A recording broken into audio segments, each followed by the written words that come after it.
Hello दोस्तों, तो मैं आपका स्वागत करती हूँ अपने यूट्यूब चैनल में। तो मैं आज बताने वाली हूँ पर्यावरणीय मनोविज्ञान। तो ये हमारा है दूसरा सिलेबस जिसका नाम है पर्यावरणीय मनोविज्ञान। तो पर्यावरणीय मनोविज्ञान का फर्स्ट क्वेश्चन है पर्यावरणीय मनोविज्ञान की परिभाषा। मैं कल ही अपना माइक मंगा ली हूँ दोस्तों, तो शायद आप लोगों को अब मेरी क्लियर आवाज आ रही होगी। तो जानते हैं कि पर्यावरणीय मनोविज्ञान किसे कहते हैं। पर्यावरण मनोविज्ञान की परिभाषा। पर्यावरणीय मनोविज्ञान की परिभाषा। पर्यावरण मनोविज्ञान मनोविज्ञान की एक शाखा है जो मनुष्यों और उनके भौतिक वातावरण के बीच संबंधों का अध्ययन करता है। यह न केवल प्राकृतिक वातावरण जैसे कि जंगल और समुद्र, बल्कि निर्मित वातावरण जैसे कि शहर और घर, और सामाजिक वातावरण जैसे कि कार्यस्थल और स्कूल को भी शामिल करता है। पर्यावरण मनोविज्ञान एक बहुविषयक सामाजिक विज्ञान है जो मनुष्य और हमारे परिवेश के बीच संबंधों का अध्ययन करता है।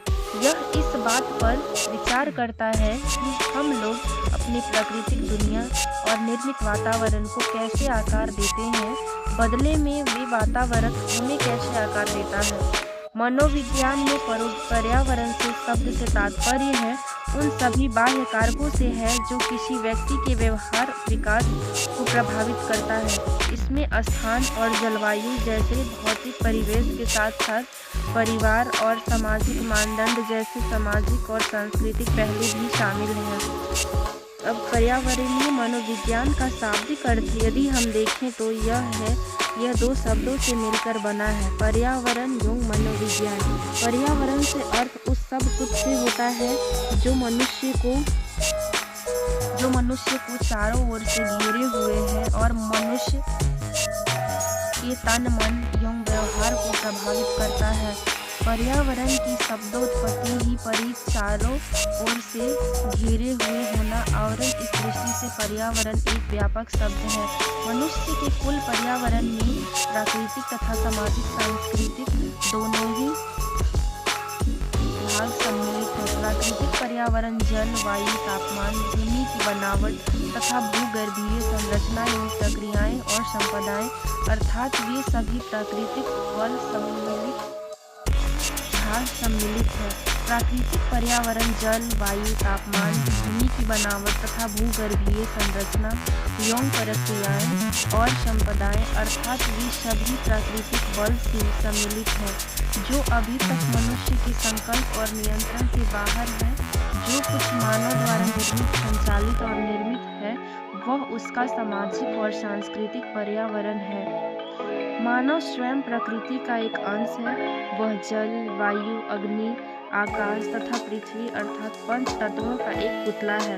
अतः इसका अर्थ प्राकृतिक पर्यावरण से प्रभावित होना स्वाभाविक है, किंतु वह प्रकृति के हाथ में निसहाय और निष्क्रिय खिलौना नहीं है।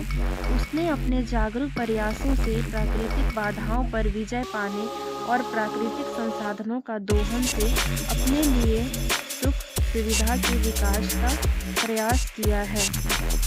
वास्तव में मानव अपने मूल पर्यावरण की उपज है, वह उसका भाग भी है। मनोविज्ञान विज्ञान की वह शाखा है जो मनुष्य के मानसिक व्यवहार के रहस्य के पर्दों को उठाने का प्रयास करती है।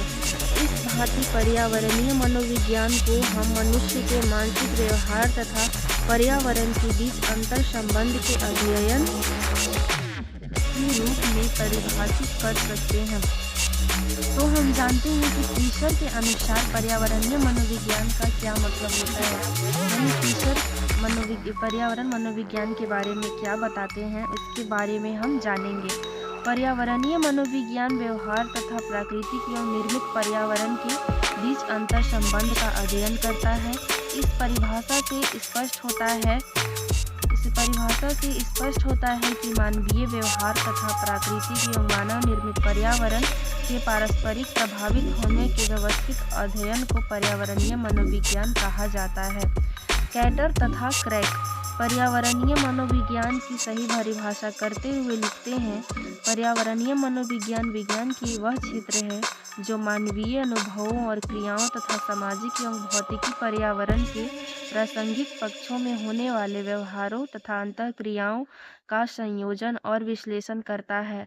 स्पष्ट है कि इन दोनों विद्वानों के अनुसार मनुष्य के कुल पर्यावरण एवं मानवीय व्यवहार के बीच अंतर संबंधों का अनुभाविक अध्ययन ही पर्यावरणीय मनोविज्ञान है।